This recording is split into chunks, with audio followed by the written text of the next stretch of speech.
Segunda, 23 de maio. Verso para memorizar. Esaú disse: não é com razão que ele se chama Jacó?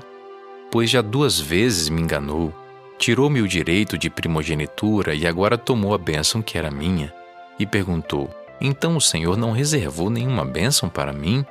Gênesis 27, 36. A escada de Jacó. Assim que Esaú descobriu que Jacó havia recebido a bênção de seu pai, percebeu que havia sido enganado pelo irmão e quis matá-lo. Rebeca se preocupou e procurou evitar esse crime, que seria fatal para os 2 filhos. Assim, com o apoio de Isaque, ela exortou Jacó a fugir para a casa de parentes. No caminho para o exílio, Jacó encontrou Deus em um sonho no lugar que ele chamou de Betel, a casa de Deus, e ali fez um voto. Ouça Gênesis 28, 10 a 22.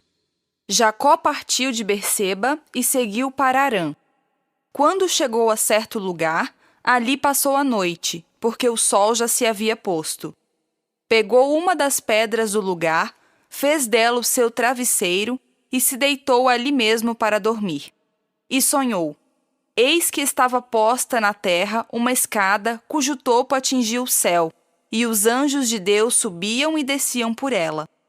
E eis que o Senhor estava perto dele e lhe disse: eu sou o Senhor, Deus de Abraão, seu pai, e Deus de Isaque.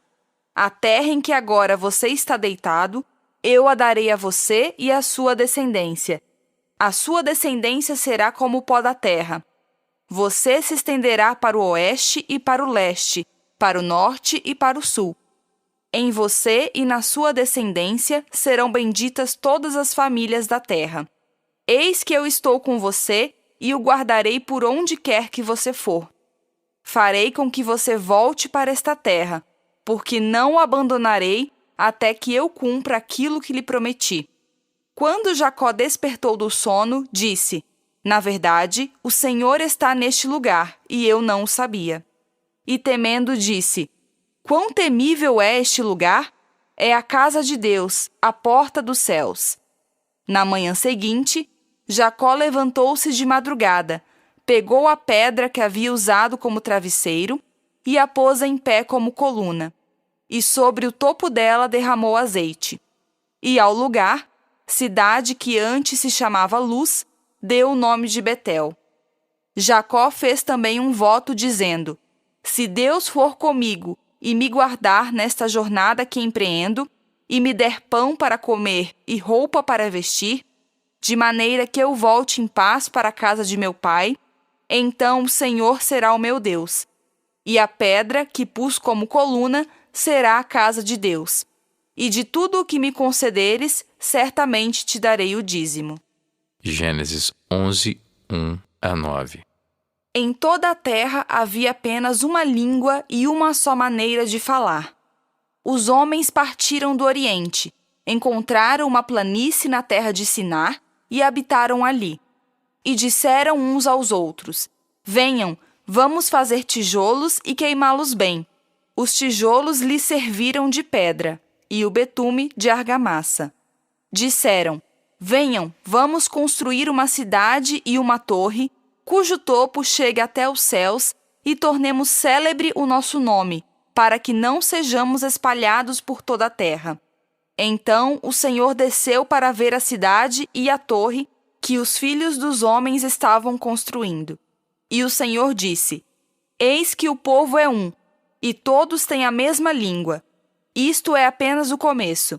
Agora não haverá restrição para tudo o que planejam fazer. Venham, vamos descer e confundir a língua que eles falam, para que um não entenda o que o outro está dizendo. Assim, o Senhor os dispersou dali pela superfície da terra, e pararam de edificar a cidade. Por isso a cidade foi chamada de Babel, porque ali o Senhor confundiu a língua de toda a terra, e dali o Senhor os dispersou por toda a superfície dela. Pergunta 2. Em que Betel é diferente de Babel? Da experiência de Jacó em Betel e do que ocorreu em Babel, que lição tiramos sobre nosso relacionamento com Deus? Nesse sonho, Jacó viu uma escada extraordinária ligada a Deus.